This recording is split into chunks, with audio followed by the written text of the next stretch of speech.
ஜெபம் பண்ணுவோம். அன்பு இறக்கமுள்ள ஆண்டவரே, இந்த வார்த்தைகளை கொண்டு எங்களோடு பேசுகிற தேவன் ஆண்டவரே, லீதியாளின் இருதயத்தை திறந்தவர். ஒவ்வொருடைய இருதயத்தையும் திறக்கும்படி உடைய தெய்வீக பிரசன்னம் வெளிப்படட்டும். ஆண்டவரே, இன்றைக்கு காயப்பட்ட ஒவ்வொருவரையும் தொடும். இன்றைக்கு நீர் என்ன வார்த்தையை பேச விரும்புகிறீரோ அதை தெளிவாக உடைய மக்களோடு பேசும். வார்த்தையை கேட்கக்கூடாதபடிக்கு முள்ளுக்கிளையையும் கற்பாறையிலும் வழியருகே விழுகிற விதைகள் இன்றைக்கி பண்படுத்தப்பட்ட நல்ல இருதயத்தில் விழும்படி கர்த்தர் உதவி செய்யும். சத்துரு வசனத்தை பொறுக்காதபடி கர்த்தர் காத்து கொள்ளும்.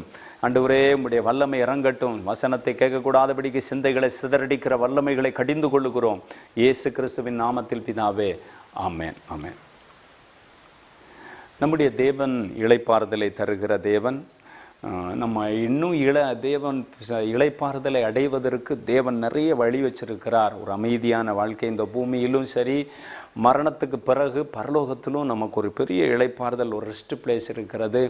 அது பர்தீஸ்ன்னு சொல்லுவாங்க, ஒரு அமைதியான இடம். தேவன் அப்படி இந்த உலகத்திலும் வாழும் பொழுது நமக்கு ஒரு அமைதி வச்சிருக்கிறாரு. மரணத்துக்கு பிறகும் தேவன் நமக்கு அப்படிப்பட்ட ஒரு காரியத்தை வச்சிருக்கிறார். நம்முடைய தேவனாகிய கர்த்தரை தேடினோம். தேடின போது சுற்றிலும் நமக்கு இளைப்பாறுதலை கட்டளையிட்டார். நம்ம ஆண்டவரை தேடும் பொழுது நமக்கு சுற்றிலும் ஒரு இளைப்பாறுதலை தேவன் கட்டளையிடுகிற ஒரு நல்ல தகப்பனாக இருக்கிறார். பழைய ஏற்பாட்டு காலத்தில் தேவனை எந்த அளவுக்கு மக்கள் தேடினாங்களோ அந்த அளவுக்கு அவங்க இளைப்பாறுதலாக இருக்க முடிந்தது. வருடத்தின் ஆரம்பத்தில் இருக்கிற நம்ம ஆண்டு முழுமையிலும் நம்ம ஒரு இளைப்பாறுதலோடு நம்ம வாழணும் அப்படின்னு சொன்னால் நம் ஆண்டவரை தேடுகிறதுல குறை வைக்கவே கூடாது. அவரை ரொம்ப தேடணும். அவரை தேடுகிற உணர்வுள்ளவன் உண்டோ என்று பார்க்க ஆண்டவர் இந்த பூமியில் மனுஷர்கள் எல்லாம் கண்ணோக்கி பார்த்துட்ருக்காரு. யார் உணர்வு பூர்வமாக தேடுறது, யார் சும்மா ஒரு கடமைக்கு அம்மா சொல்கிறாங்க, அப்பா சொல்கிறாங்க, மனைவி சொல்கிறா, கணவன் சொல்கிறாரு, பெற்றோர் சொல்கிறாங்க, இப்படி ஆண்டவரை தேடுறவங்க உண்டு. உணர்வு பூர்வமாக தேடுறவங்க நம்முடைய தேவனாகிய கர்த்தரை தேடும் பொழுது அவர் சுற்றுப்புறத்தாரால் நமக்கு வருகிற எல்லா காரியத்திலும் இளைப்பாறுதலை அவர் கட்டளையிடுகிறவர் என்பதை குறித்து நம்ம பார்க்க முடியும். 1 நாளாகமம் 22ஆம் அதிகாரத்தின் 18வது வசனம் இவ்விதமாக சொல்லுகிறது. உங்கள் தேவனாகிய கர்த்தர் உங்களோடு இருந்து 4 திசையிலும் உங்களை இளைப்பாறுதலை தந்தார் அல்லவா. 4 திசையிலும் இளைப்பாறுதல், கிழக்கிலும் மேற்கிலும் வடக்கிலும் தெற்கிலும். அப்படி ஒரு இளைப்பாறுதல் வேணும்னு சொன்னால் நாம் ஆண்டவருடைய சமூகத்தை தேடணும். உங்கள் தேவனாகிய கர்த்தர் அவர் நம்மோடு இருக்கணும். அவர் நம்ம விட்டு விலகி போகக்கூடாது. அவர் அசூசியான காரியத்தை கண்டு விலகிடக்கூடாது. நம்ம ரொம்ப கவனமாக இருக்கணும். தேசத்தின் குடிகள் என் கையில் ஒப்பு கொடுத்தார். கர்த்தருக்கு முன்பாகவும் அவருடைய ஜனத்துக்கு முன்பாகவும் தேசம் கீழ்ப்படிந்திருக்கிறது. தேசமே கர்த்தருக்கு முன்னே கீழ்ப்படிஞ்சிருந்தா, ஒரு குடும்பமே கர்த்தருக்கு கீழ்ப்படிச்சிருந்தா, ஒரு தனிநபர் கீழ்ப்படிச்சிருந்தா, வாழ்க்கையில் கிழக்கிலும் சரி, மேற்கிலும் சரி, வடக்கிலும் சரி, தெற்கிலும் சரி ஒரு சமாதானமான காரியத்தை நீங்கள் பார்க்க முடியும். அந்த சுற்றுப்புற எதிர்ப்புகளை எல்லாம் தேவன் மாற்றி அமைக்கிற ஒரு வல்லமை கொண்ட தேவன். நம்முடைய தேவனால் ஆகாதது என்பது ஒன்றுமே கிடையாது. அப்படிப்பட்ட ஒரு மகத்துவம் உள்ள தேவனான கர்த்தரை நம்ம சேவிச்சிட்ருக்கிறோம். அவர் கிழக்கிலும் மேற்கிலும் வடக்கிலும் தெற்கிலும் நமக்கு ஒரு அமைதியை தருகிற ஒரு நல்ல தகப்பன். 2 நாளாகமத்தின் புஸ்தகம் 14வது அதிகாரத்தை நம்ம திருப்பி கொண்டா, அந்த 14ஆம் அதிகாரத்தில் தேவன் சொல்லுகிற வார்த்தையை நான் வாசிக்கிறேன். 14, 6, 7 ஆகிய வசனத்தில், கர்த்தர் அவனுக்கு இளைப்பாறுதலை கட்டளையிட்டதினால் அந்த வருஷங்களில் அவனுக்கு விரோதமாக யுத்தம் இல்லாதிருந்தது. பாருங்கள், இந்த வருஷத்தில் நம்ம ஆரம்பத்தில் இருக்கிறோம். கர்த்தர் அவனுக்கு இளைப்பாறுதலை கட்டளையிட்டதினால், ஆண்டவர் தான் ஒரு மனுஷனுக்கு இளைப்பாறுதலை கட்டளையிடுகிறவர். அமைதியான ஒரு காரியம் சுற்றுச்சூழலில். முந்தின வசனத்தில் பார்க்கோம், கிழக்கிலும் வடக்கிலும் மேற்கிலும் தெற்கிலும் ஒரு இளைப்பாறுதல், சமாதானம், யுத்தம் ஒன்றும் இல்லாமல், சண்டை இல்லாமல், பிரச்சனை இல்லாமல் இருக்கணும்னு சொன்னால் கர்த்தர் நம்ம கூட இருந்து அதை அவர் தான் கட்டளையிட முடியும். ஆனால் ஆண்டவருடைய வசனம், இந்த வசனம் சொல்லுது, கர்த்தர் அவனுக்கு இளைப்பாறுதலை கட்டளையிட்டபடியால் அந்த வருஷத்தில் அவனுக்கு விரோதமாக யுத்தம் இல்லாதிருந்தது. தேசம் அமெரிக்கையாக இருந்தபடியினால் யூதாவில் அரணான பட்டணங்களை கட்டினான். நம்ம பெரிய பெரிய பட்டணத்தை கட்ட முடிஞ்சுது. இல்லைன்னா அந்த பணத்தை எல்லாம் யுத்தத்துக்கு கொண்டு செலவு பண்ணணும். இல்லைன்னா அதில் கவனம் செலுத்தி அதிலே நேரம் போயிடும். அவன் பெரிய ஆசீர்வாதமான காரியத்தை செய்வதற்கு தேவன் அவனுக்கு அந்த இளைப்பாறுதலின் காரியத்தை செய்ததை குறித்து வாசிக்க முடியும். 7வது வசனம் சொல்லுகிறது, அவன் யூதேயாவை நோக்கி அந்த அதிகாரத்தில் 7வது வசனம், அவன் யூதாவை நோக்கி, தேசம் நமக்கு முன்பாக அமர்ந்திருக்கையில் நாம் இந்த பட்டணங்களை கட்டி அவைகள் அலங்கங்களையும் கோபுரங்களில் வாசல்களை உண்டு பண்ணி தாழ்பால் போட்டு பலப்படுத்துவோமாக. நம்முடைய தேவனாகிய கர்த்தரை தேடினோம். தேடின பொழுது சுற்றிலும் நமக்கு இளைப்பாறுதலை கட்டளையிட்டார். தேவனாகிய கர்த்தரை தேடின வேளையில் தான் சுற்றிலும் இளைப்பாறுதலை கட்டளையிட்டார். நிறைய பேர் பணம் தான் நமக்கு இளைப்பாறுதலை தரும், புகழ் தான் இளைப்பாறுதலை தரும், அதை தேடி போகிறாங்க. ஆண்டவர் சொல்கிறார், முதலாவது நீங்கள் தேவனுடைய ராஜ்யத்தை அவருடைய நீதியும் தேடும் பொழுது உங்களுக்கு இளைப்பாறுதல் கிடைக்கும். இன்றைக்கி நிறைய பேர் ஆண்டவரை தேடுறதில்ல. ஆண்டவர் ஆலயத்துக்கு போக டைம் கிடையாது, சர்ச்சில் இடவார கூட்டத்துக்கு போக டைம் கிடையாது. வெறும் ஞாயிற்றுக்கிழமை கிறிஸ்தவர்கள், அதுவும் போனதும் ஆலயம் முடிஞ்சதும் ஓடியே போயிடுவாங்க. ஊழியத்துக்களில் ஈடுபாடு கிடையாது, ஆத்தும அறுவடையில் ஈடுபாடு கிடையாது. சபையில் ஒரு உபவாச ஜபம் வந்தால் கொஞ்ச நேரம் கூட காத்திருக்க சிலரால் உட்கார்ந்து இருக்கிறதே பிடிக்காது. ஊர் சுற்றி கொண்டே இருக்கணும். வயது வரம்பின்றி அப்படிப்பட்ட கேரக்டர் உள்ளவங்க இருக்கிறாங்க. எப்படி இங்கே இளைப்பாறுதலை நீங்கள் பெற்றுக்கொள்ள முடியும்? எனக்கு இளைப்பாறுதல் இல்லை, எனக்கு சமாதானம் இல்லை, எனக்கு ஆசீர்வாதம் இல்லை. நம்ம ஆண்டவருடைய சமூகத்தில் நம்ம அமர்ந்திருக்கணும் இல்லையா? இவங்க சொல்கிறாங்க பாருங்க, கர்த்தரை தேடினோம், நம்முடைய தேவனாகிய கர்த்தரை தேடினோம்.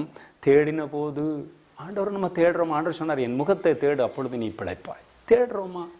ஒன்றும் கிடையாது, தேடுதலே கிடையாது. சும்மா ஏதோ யாரையோ திருப்திப்படுத்தக்கு தேடுற மாதிரி தேடுற ஆட்கள் இருக்கிறாங்க. உண்மையாக தேடி பாருங்க.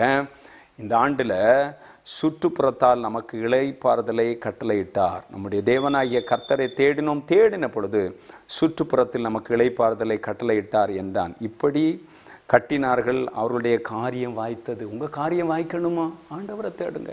ஐயா, என் காரியம் வாய்க்காமல் போகுது, எனக்கு இளைப்பாறுதல் இல்லை. நம்ம காலையில் எழும்பி ஆண்டவர் சமூகத்தில் அவரை தேடுறோமா? கிடையாது. காலையில் எந்திரிச்சதும் வேலை, காலையில் எந்திரிச்சதும் வாட்ஸ்அப், காலையில் எந்திரிச்சதும் ட்விட்டர், காலையில் எந்திரிச்சதும் இன்ஸ்டாகிராம், எல்லாத்தையும் நோண்டிக்கிட்டு கடைசியில் ஐயோ வாழ்க்கையை நாசப்படுத்திட்டு வேலை கிடைக்கல, படித்து முடித்து ஐயோ எனக்கு ஒரு இளைப்பாறுதலே கிடையாது, பயங்கர பிரச்சனை. இந்த உலகத்திலேயே இளைப்பாறுதலை நீங்கள் இழந்து பரலோகத்தில் இளைப்பாறுதலை, பரலோகத்தில் கிடைக்கிற இளைப்பாறுதலை இழந்தால் இந்த பூமியில் மனுஷன் பிறந்ததுனால அவனுக்கு என்ன பயன்? மனுஷன் உலகம் முழுமையதையும் ஆதாயப்படுத்தினாலும் தன்னைத்தான் கெடுத்து தன் ஜீவனை நஷ்டப்படுத்தின அவனுக்கு லாபம் என்ன? தேவ பிள்ளையே, இந்த ஆண்டில் உனக்கு இளைப்பாறுதல் கிடைக்கணுமா? யாரையும் பார்க்காத, அப்பாவையோ அம்மாவையோ பிள்ளைகளையோ கணவனை மனைவி, நீ ஆலயத்துக்கு போ, நீ ஆண்டவரை தேடு, காலையில் பைபிளை வாசி, அவரோடு அமர்ந்துரு, தனியாக நேரம் ஒதுக்கு, ஆண்டவர் உன் உள்ளத்தில் பேசுகிறபடி எல்லாம் ஜெபத்துக்கு முக்கியத்துவம் கொடு, வேத தியானத்துக்கு முக்கியத்துவம் கொடு. ஆலயத்தின் ஒரு கூட்டத்தை மிஸ் பண்ணாத. நீ மிஸ் பண்ணாமல் நீ அவரை தேடினா உனக்கு அவர் இளைப்பாறுதலை நிச்சயம் தருவார். வசனம் பொய் சொல்லாது. தேவனுடைய மனிதர்கள் அதை அனுபவித்தவங்க எழுதி வச்சுருக்கிறாங்க. நாங்கள் இப்படி செஞ்சோம், அப்போ எங்களுக்கு பயங்கரமான இளைப்பாறுதல்.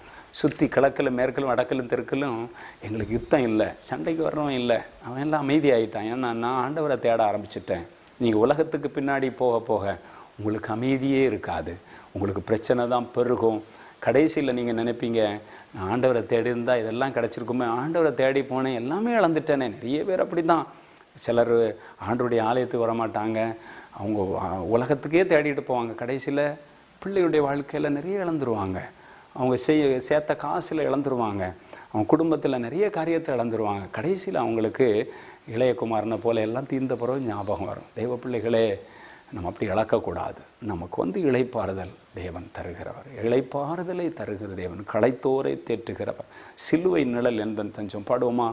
இளைப்பாறுதல் தரும் தேவா, களைத்தோரை தேற்றிடுமே, சிலுவை நிழல் எந்தன் தஞ்சம், சுகமாய் அங்கு தங்கிடுவேன்.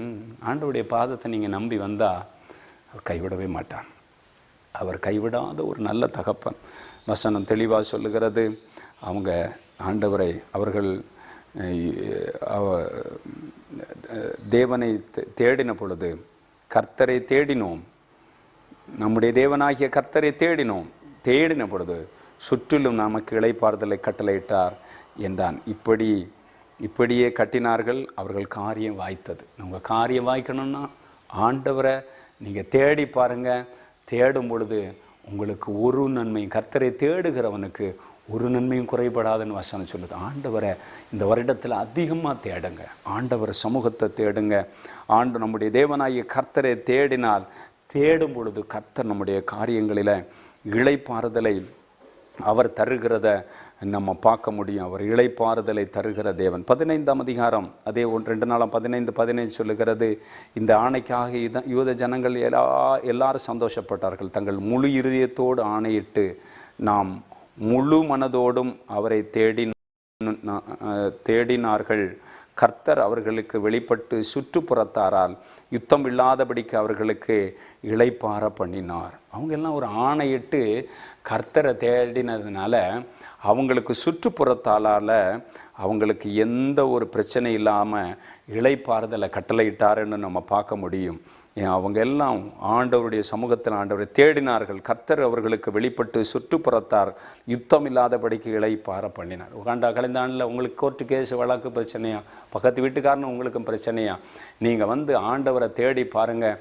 ஆண்டவர் உங்களுக்கு இளைப்பாறுதல் தருகிறத நீங்கள் நிச்சயமாக பெற்றுக்கொள்ள முடியும். அவர் உங்களுக்கு இளைப்பாறுதலை தருகிற ஒரு நல்ல தகப்பனாகவே இருக்கிறார்.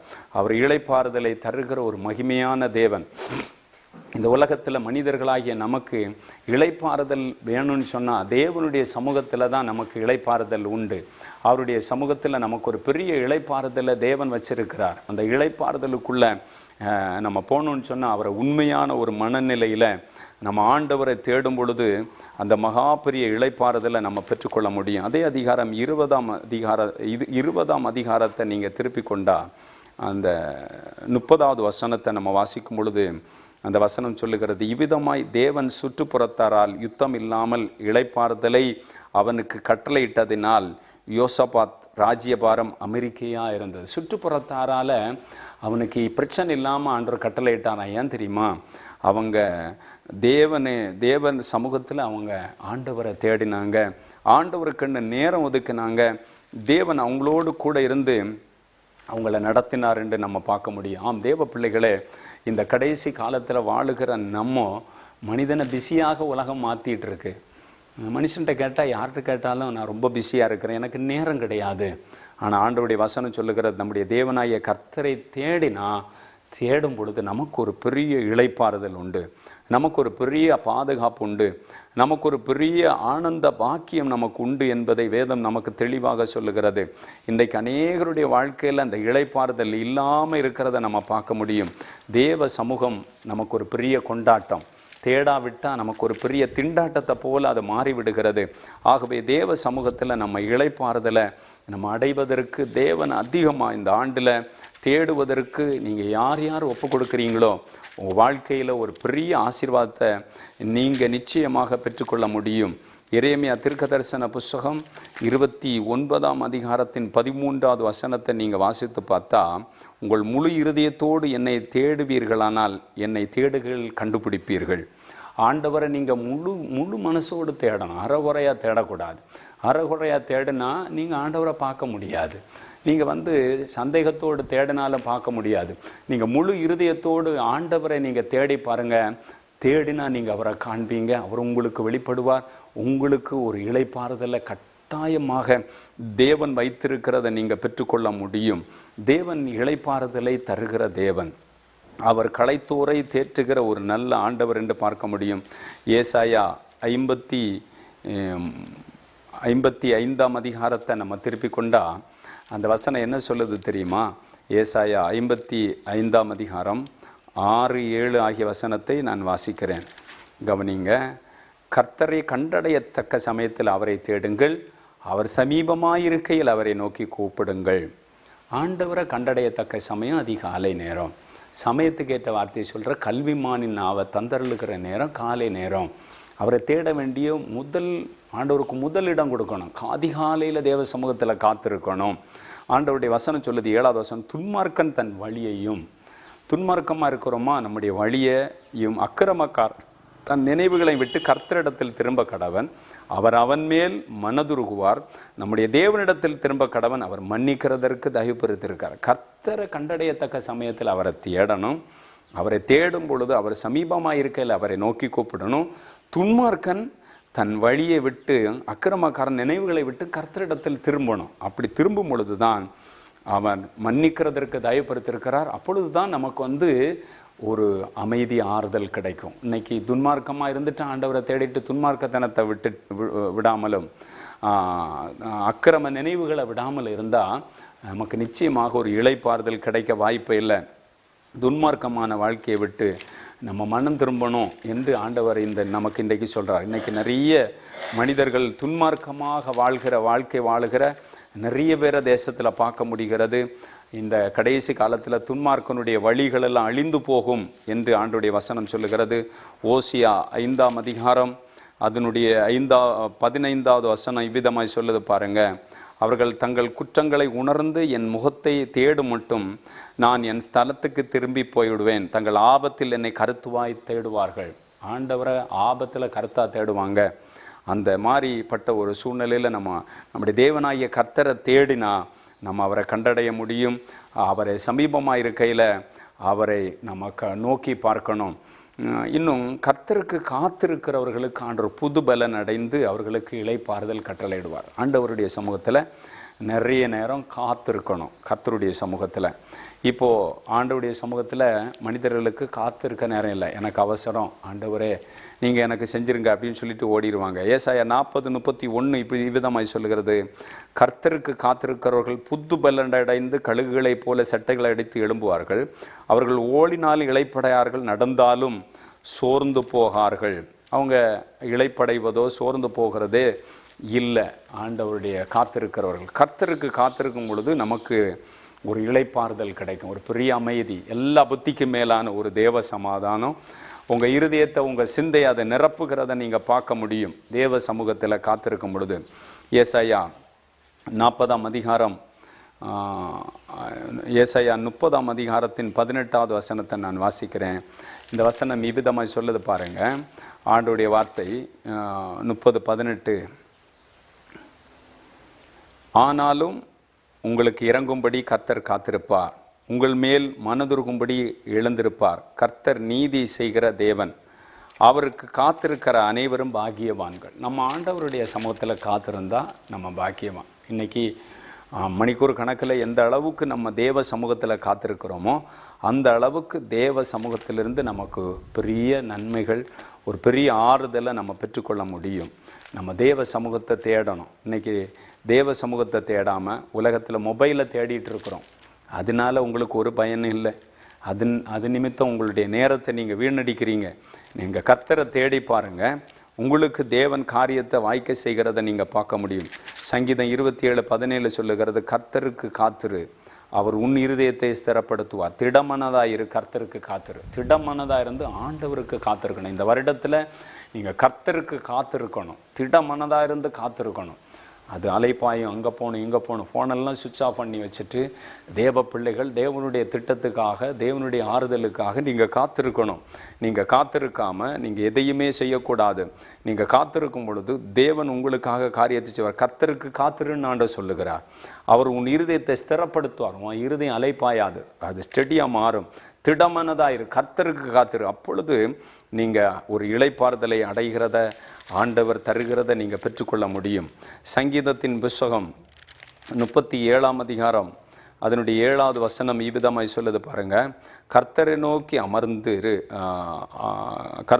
அமர்ந்து அவருக்கு காத்திரு, காரிய சுத்தி உள்ளவன் மேல் தீவினையை செய்கிற மனுஷன் எரிச்சலாகாதே. கர்த்தரை நோக்கி அமர்ந்திரு, அவருக்கு காத்திருக்கணும். கர்த்தரை நோக்கி நம்ம அமர்ந்து காத்திருக்கும் பொழுது நம்முடைய வாழ்க்கையில் கர்த்தர் கிரியை செய்கிறத நம்ம பார்க்க முடியும். சங்கீதங்களின் புஸ்தகம் 40ஆம் அதிகாரத்தின் 1வது வசனம் சொல்லுகிறது, கர்த்தருக்காக பொறுமையுடன் காத்திருந்தேன், அவர் என்னிடமாய் சாய்ந்து என் கூப்பிடுதலை கேட்டார். ஆண்டவரிடத்தில் பொறுமையாக சாய்ந்து அவரிடத்தில் காத்திருந்தா அவர் நம்மிடமாய் சாய்ந்து நம்ம கூப்பிடுதலை அவர் கேட்டு நமக்கு ஆறுதல் தருகிற ஒரு தேவனாக இருக்கிறார். நமக்கு ஒரு பாதுகாப்பு கொடுக்குற ஒரு தேவனாக இருக்கிறார். கர்த்தரிடத்தில் பொறுமையோடு காத்திருக்கணும். பொறுமையுடன் காத்திருந்தேன். பொறுமை இல்லை நிறைய பேருக்கு. பொறுமையாக இருந்த தேவ மனிதர்கள் எல்லாம் தேவனிடத்தில் மகிமையானதை பெற்றாங்க. சிலர் பொறுமை இல்லாமல் விசுவாச கப்பலை சேதப்படுத்தி விசுவாசத்தை விட்டு வழி விலகி தங்களை குத்தி கொண்டு தேவனை விட்டு தூரமாக போய் தங்களுக்கு கிடைக்க வேண்டிய இளைப்பாறுதல் வருகிற காலத்துக்கு முன்னே சாத்தானுக்கு இடம் கொடுத்து போகிறத பார்க்க முடிகிறது. கர்த்தருக்காக நம்ம பொறுமையுடன் காத்திருக்க வேண்டும் என்று ஆண்டுடைய வார்த்தை சொல்லுகிறது. எபிரேயர் 4ஆம் அதிகாரம் 9வது வசனத்தை நீங்கள் வாசித்த, ஆகையால் தேவனுடைய ஜனங்களுக்கு இளைப்பாறும் காலம் இனி வருகிறதா இருக்கிறது. இனிதான் தேவனுடைய ஜனங்களுக்கு இளைப்பாறுதல். ஏனெனில் அவருடைய இளைப்பாறுதலில் பிரவேசித்தவன் தேவன் தம்முடைய கிரியை முடித்து ஓய்ந்தது போல தானும் தன் கிரியைகளை முடித்து ஓய்ந்திருப்பான். ஆண்டவர் எப்படி தன்னுடைய கிரியை முடித்து ஓய்ந்திருந்தாரோ அதுபோல தேவனுடைய பிள்ளைகளுக்கு இளைப்பாறுதல் காலம் இனி வருகிறது என்று ஆண்டவருடைய வார்த்தை சொல்லுகிறது. அந்த கிரியைகளை முடித்து நம்ம ஓய்ந்திருக்க தேவன் அந்த இளைப்பாறுதலை நமக்கு கொடுக்க வல்லவராக இருக்கிறார். வெளிப்படுத்தின விசேஷத்தின் புஸ்தகம் 14ஆம் அதிகாரத்தை நீங்கள் திருப்பி கொண்டா 13வது வசனம் சொல்லுகிறது, பின்பு பரலோகத்திலிருந்து ஒரு சத்தம் உண்டாக கேட்டேன். அது கர்த்தருக்குள் மரிக்கிறவர்கள் இது முதல் பாக்கியவான் என்று எழுது தங்கள் பிரயாசத்தை விட்டு ஒளிந்து இளைப்பார்வார்கள், அவருடைய கிரியைகள் அவர்களோடு கூட போகும். ஆவியானவர் ஆம் என்று திருவுளம் பற்றினார் என்று சொல்லுகிறது. தேவ பிள்ளைகளே, நம்முடைய கிரியைகளை விட்டு இளைப்பாறுகிற ஒரு காலம் நமக்கு வருகிறது. அது தேவன் வைத்திருக்கிறார். இந்த உலகத்திலேயும் நமக்கு ஒரு இளைப்பாறுதல், தேவன் மரித்த பிறகும் நமக்கு ஒரு இளைப்பாறுதல் வச்சிருக்கிறார். கர்த்தருக்கு காத்திருக்கிறவர்கள் புது பலன் அடைவார்கள். அவர்களுக்கு ஒரு காலம் வருகிறது, இளைப்பாறுகிற காலம். அது இனிதான் வருகிறது என்று வேதம் நமக்கு சொல்லுகிறது. நாம் பரிசுத்த ஆவியில் அந்நிய பாஷையில் தேவ சமூகத்தில் நம்ம ஜெபிக்கும் பொழுது நமக்கு தேவன் மேன்மையான ஒரு இளைப்பாறுதலை வச்சிருக்கிறார். அதையும் நம்ம பயன்படுத்தி அந்த இளைப்பாறுதலை நம்ம பெற்றுக்கொள்ளணும். ஏசாயா தீர்க்க தரிசன புஸ்தகத்தின் 28ஆம் அதிகாரத்தை நம்ம எடுத்துக்கொண்டா ஆண்டவருடைய வசனம் 11, 12 ஆகிய வசனத்தில் நம்ம வாசிக்க முடியும். ஏசாயா 28, 11, 12 ஆகிய வசனத்தை நம்ம வாசிப்போம். பரியாச உதடுகளினால் அந்நிய பாஷையினால் இந்த ஜனத்தோடு பேசுவேன், இதுவே நீங்கள் இளைத்தவனுக்கு இளைப்பாற பண்ணத்தக்க இளைப்பாறுதல் என்று ஆண்டவருடைய வசனம் சொல்லுது. நம்ம அந்நிய பாஷையில் தேவனோடு பேசும் பொழுது நம்முடைய வாழ்க்கையில் ஒரு இளைப்பாறுதலை, இளைத்தவனுக்கு ஒரு இளைப்பாறுதலை தேவன் சமூகத்திலிருந்து நம்ம பெற்றுக்கொள்ளுகிற ஒரு காரியமாக இருக்கிறது. நம்ம அந்நிய பாஷையில் பேசினா அதற்கு அர்த்தம் சொல்ல விண்ணப்பம் பண்ணானோ அப்படின்னு 1 கொரிந்தியர் 14:2 நம்ம பார்க்க முடியும். 4லேருந்து 13 முடிய நம்ம வாசித்தா அது நமக்கு பக்தி விருத்தி உண்டாக நம்ம பேசுகிறோம். அதனால் நமக்கு இளைப்பாறுதலை தேவ சமூகத்திலிருந்து நம்ம பெற்றுக்கொள்ள முடியும். ஆகவே தேவ பிள்ளைகளாகிய நம்ம தேவனுடைய சமூகத்தில் நம்ம இளைப்பாறுதல் பெறுவதற்காக தேவன் அநேக வசனங்களை நமக்கு காண்பித்து கொண்டிருக்கிறார். அந்த இளைப்பாறுதலுக்கு பாத்திரவான்களாக நம்மை தேவன் ஆசீர்வதிக்கிற ஒரு நேரமாக இருக்கிற சங்கீதம் 55:6 விதமாய் சொல்லுகிறார், அப்பொழுது நான் எனக்கு புறாவை போல் சிறகு இருந்தால் நான் பறந்து இளைப்பாறுவேன் என்று அங்கே சொல்கிறத பார்க்க முடியும். நமக்கு அப்படிப்பட்ட ஒரு நெருக்கடி காலங்கள் வரும் முன்னே பரிசுத்த ஆவியானவருக்குள்ளே நம்ம நிறைந்து ஜெபிக்கும் பொழுது இளைப்படைந்தவனுக்கு இளைப்பாறுதல், தேவனுடைய ஆவியானவர் கொடுத்த வார்த்தைகளை பேசி ஆவியில் மகிழும் பொழுது பக்தி விருத்தி உண்டாகும். கர்த்தருக்குள்ளே நம்ம மகிழ்ச்சியாக இருக்க முடியும். நம்ம எல்லாரும் ஜெபம் பண்ணுவோமா? ஆண்டவர் இன்றைக்கு நம்மோடு பேசினார். நம்முடைய தேவனாகிய கர்த்தரை தேடின வேளையில் அவங்க சுற்றுப்புட்டத்தாரால் ஒரு இளைப்பாறுதல் உண்டானது. கர்த்தருக்கு காத்திருக்கும் பொழுது ஒரு இளைப்பாறுதல் உண்டானது. அவங்க பரிசுத்த ஆவிக்குள் நிறைந்து ஜெபிக்கும் பொழுது ஒரு இளைப்பாறுதல் உண்டானது. ஆண்டவரை பார்த்து சொல்லுங்கள், இயேசுவே உமக்கு நன்றியப்பா, இந்த நாளில் என்னை நான் ஒப்பு கொடுக்கிறேன்.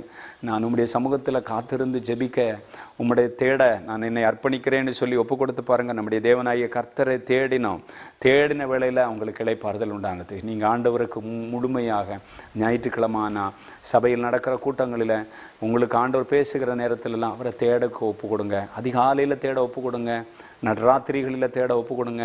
நீங்கள் உண்மையாகவே நிறைய இளைப்பாறுதலை பார்ப்பீங்க, நிறைய இளைப்பாறுதலை பார்ப்பீங்க.